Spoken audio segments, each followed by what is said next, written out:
नमस्कार। आर्या श्रीमती दुलारी सिंह कॉलेज के YouTube channel पर आप सभी का स्वागत है।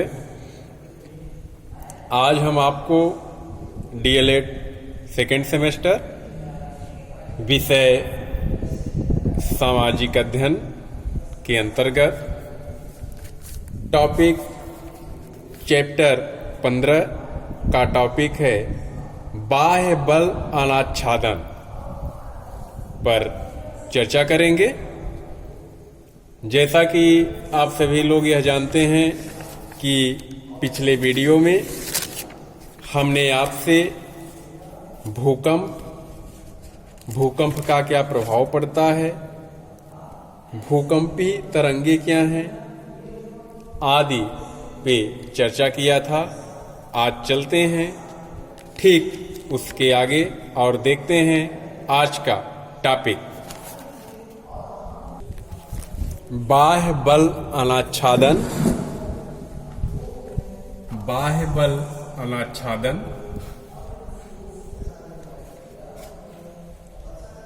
पृथ्वी के धरातल की आंतरिक शक्तियां जहां निरंतर विषम ढाल व विविध स्वरूप वाला बनाती जाती हैं, वही बाह्य शक्तियां अपक्षय व अपर्दन के प्रभाव से ऊंचे भागों का निम्नीकरण कर एवं निचले भागों में जमाव कर निरंतर समतलीकरण की प्रक्रिया जारी रखे हुए हैं। अतः भूतल को समतल बनाने में अपक्षय व अपर्दन या निम्नीकरण प्रक्रिया का विशेष योगदान है। अतः जिस प्रक्रिया के द्वारा या शक्तियों द्वारा भूतल पर निरंतर काट छाट होती रहती है उसे अनाच्छादन कहते हैं। इसमें स्थैतिक या स्थिर शक्ति अपक्षय एवं गतिशील शक्ति द्वारा किया गया कटाव या अपर्दन दोनों सम्मिलित है। अपक्षय क्या है? फेदरिंग ऋतु द्वारा, जब ऋतु द्वारा पौधों की जड़ों के फैलाव के कारण शैलों के टूटने फूटने की प्रक्रिया को अपक्षय कहते हैं। ऋतु द्वारा पौधों की जड़ों के फैलाव के कारण शैलों के टूटने फूटने की प्रक्रिया को अपक्षय कहते हैं। इस प्रक्रिया को खुली चट्टानों का विघटन और अपघटन अपने मूल स्थानों पर ही होता है। चट्टानों के विघटन में मुख्य रूप से मौसम या ऋतुओं के तत्वों का प्रभाव पड़ता है।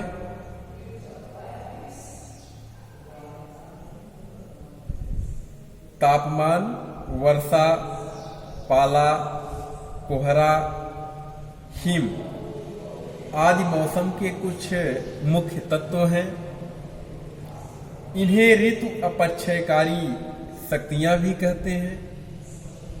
धरातल में पड़ी हुई चट्टानें जैसे ही मौसम के तत्वों के संपर्क में आती हैं वैसे ही उनका अपक्षय होने लगता है। प्रत्येक चट्टान में किसी न किसी खनिज का अंश रहता है जो रासायनिक परिवर्तन में सहायक है।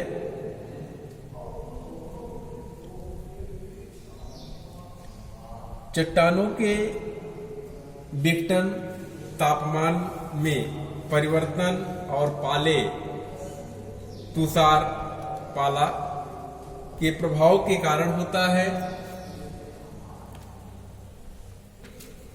चट्टानों के विघटन होने से अनेक टुकड़े और मलबा गुरुत्वाकर्षण के कारण उसी स्थान पर एकत्र होता रहता है। दिन की गर्मी के कारण चट्टानें फैलती हैं और रात्रि में ठंडे होने के कारण सिकुड़ने से उनमें दरारें पड़ जाती हैं, जो धीरे धीरे चट्टानों को चूर चूर करती जाती हैं। चट्टानों का विघटन एक यांत्रिक प्रक्रिया है, जबकि अपघटन की प्रक्रिया रासायनिक परिवर्तन है। चट्टानों में खनिजों के कण इस प्रकार गुथे हुए होते हैं कि उनका अस्तित्व नजर नहीं आता है, लेकिन जब पानी गिरता है तब चट्टानों के कुछ खनिज बहकर चले जाते हैं और कुछ खनिजों का रूप बदल जाता है। इस प्रकार प्रकृति में विघटन, टूटना फूटना विघटन कहा जाता है, और अपघटन को घुलन, जो घुलनशील हो जाता है, की क्रियाएं साथ साथ अपने ही स्थान पर चलती हैं। इस प्रक्रिया में ऋतुओं का सहयोग रहता है, अतः इसे ऋतु अपक्षय भी कहते हैं। ऋतु अपक्षय भी कहा जाता है अपक्षय को। नेक्स्ट देखते हैं अपक्षय के प्रकार, कौन कौन से अपक्षय के प्रकार हैं। अपक्षय की प्रक्रियाएं 3 प्रकार की होती हैं। पहला है भौतिक अपक्षय, दूसरा है रासायनिक अपक्षय और तीसरा है जैविक अपक्षय। भौतिक अपक्षय क्या है? जब शैल या चट्टानें किसी भौतिक कारकों जैसे वर्षा, सौर ताप, पाला, पवन आदि के प्रभाव से टूटती रहती हैं, तो उसे भौतिक अपक्षय कहते हैं। जब तापमान अत्यधिक होता है तब चट्टानें फैलने लगती हैं। जब ताप अत्यधिक गिर जाता है तब चट्टानें सिकुड़ने लगती हैं। इस प्रकार चट्टानों के फैलने और सिकुड़ने से चट्टानों में दरारें पड़ जाती हैं। ये दरारें अंत में चौड़ी होकर अंत में टूटकर अलग हो जाती हैं।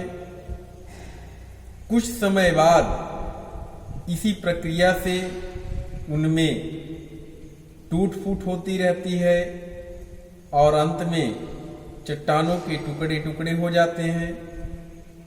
कुछ गोलाकार चट्टानों की ऊपरी परतें प्याज के छिलकों की तरह उतरकर वहीं चूरा हो जाती हैं। अधिक ठंडे प्रदेशों में चट्टानों की संधियों में भरा जल तापमान के गिरने पर जम जाता है।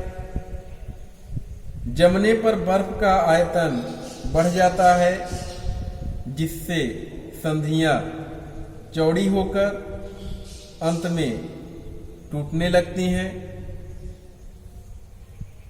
दूसरा है रासायनिक अपक्षय। रासायनिक अपक्षय क्या है? रासायनिक अपक्षय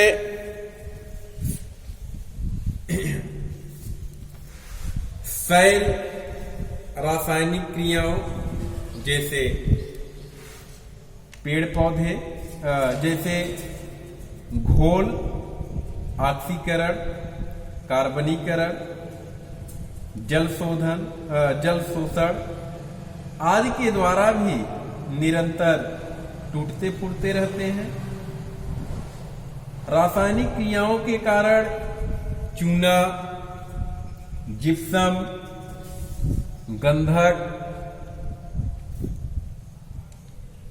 सेंधा नमक की चट्टानें जल में घुल जाती हैं या गल जाती हैं अथवा जंग खा जाती हैं।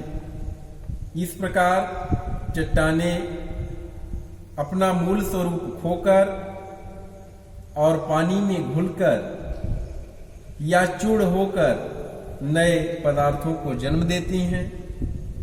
इस प्रक्रिया को रासायनिक अपक्षय कहते हैं।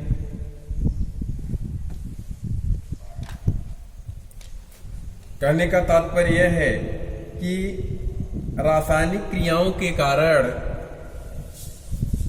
चूना, जिप्सम, गंधक, सेंधा नमक की चट्टानें जल में घुल जाती हैं या गल जाती हैं अथवा जंग खा जाती हैं।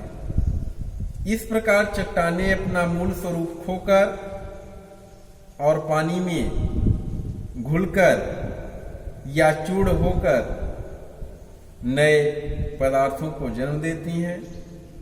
तो इस प्रक्रिया को हम रासायनिक अपक्षय कहते हैं। नेक्स्ट है जैविक अपक्षय। जैविक अपक्षय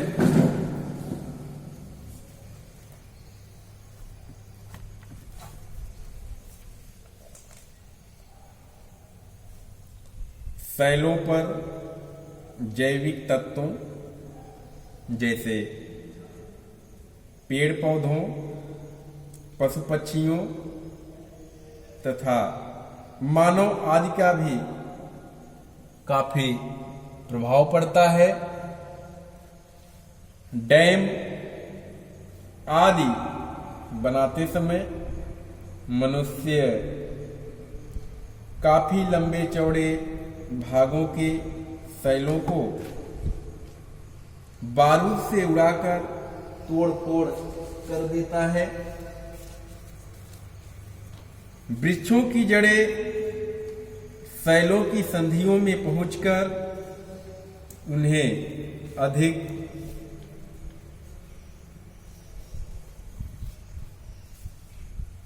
चौड़ा कर देती हैं।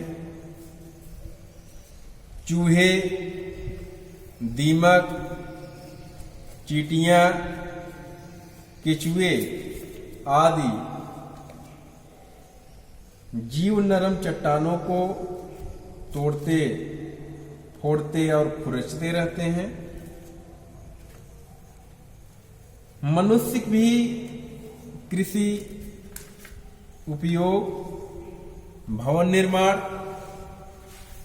सड़क निर्माण आदि के लिए चट्टानों की तोड़ फोड़ करता रहता है। इस प्रकार के अपक्षय को जैविक अपक्षय कहते हैं।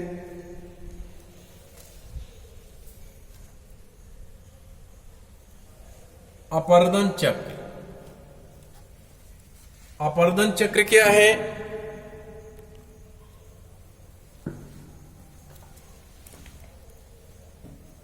अपक्षय के साथ साथ बाह्य अनाच्छादकारी शक्तियां धरातल को समतल करने के लिए निरंतर क्रियाशील रहते हुए अपरदन, परिवहन और निक्षेपण का कार्य करती हैं। यह क्रिया अपरदन चक्र कहलाती है। नदियां, समुद्री लहरें, वायु, भूमिगत जल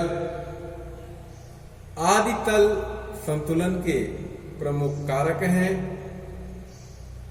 तल संतुलन की प्रक्रिया को दो भागों में विभाजित किया जाता है।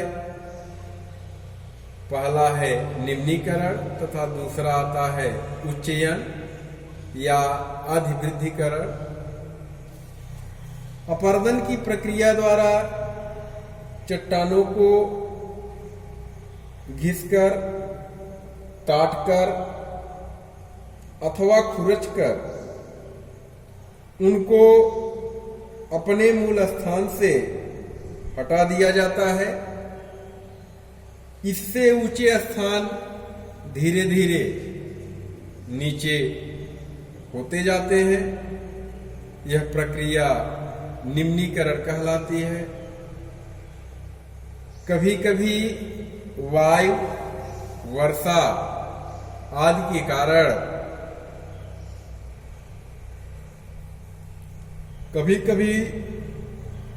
वायु, वर्षा आदि के द्वारा अपर्दित पदार्थ गड्ढों में भर जाते हैं। जैसे गड्ढे भर जाते हैं उसकी ऊंचाई बढ़ती जाती है। इस प्रक्रिया को अधिवृद्धि अथवा उच्चयन कहते हैं। फिर आता है परिवहन।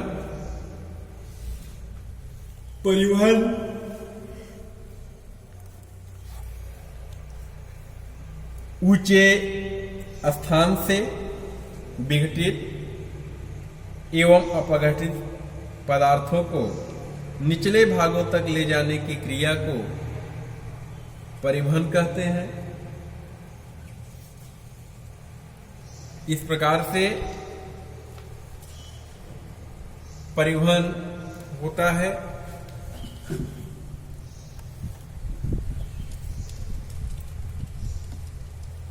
आज के टॉपिक के अंतर्गत आपने देखा कि अपक्षय क्या है, अपक्षय के क्या प्रकार हैं और अपर्दन चक्र क्या होता है, परिवहन क्या है।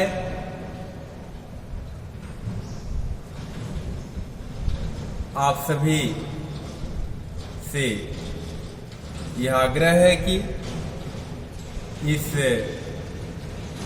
वीडियो के माध्यम से बताए गए इस टॉपिक के लेक्चर का नोट तैयार जरूर करें, क्योंकि आने वाले परीक्षाओं में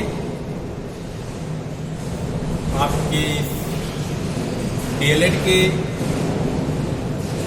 एग्जाम में इससे संबंधित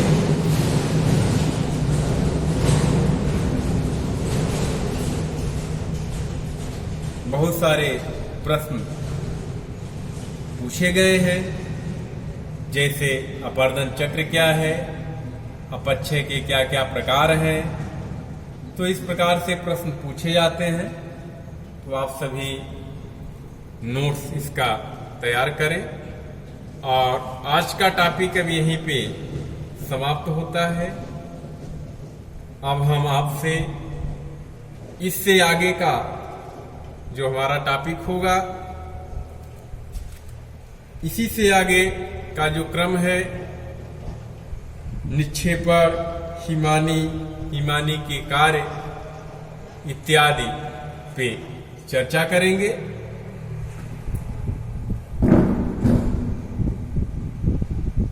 आज का यह टॉपिक आप सबके लिए परीक्षा की दृष्टि से बहुत ही उपयोगी है। आप आज का टॉपिक यहीं पे समाप्त कर रहे हैं। फिर आपसे मिलेंगे नेक्स्ट वीडियो में। तब तक के लिए नमस्कार, धन्यवाद।